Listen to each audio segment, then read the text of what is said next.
felt the sunlight on my skin as she laid beside me.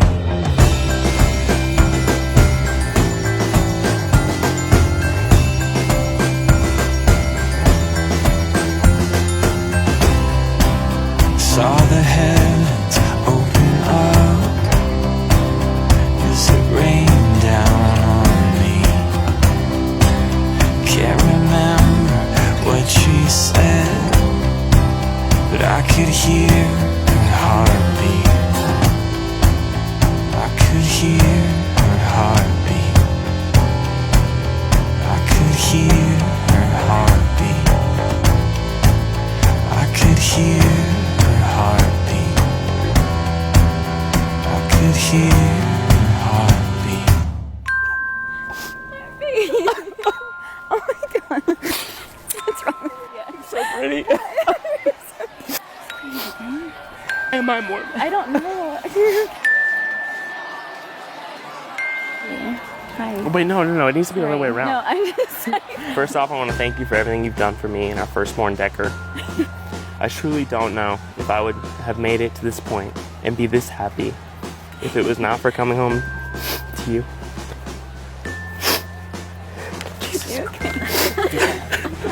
Where's the beer? I promise to always rub your feet after a tough day of school, no matter how clammy your toes are, and let you choose the spaghetti sauce, even though marinara is by far the superior choice. I still can't believe that today I get to marry my best friend. I love you, Lindsay, forever and always.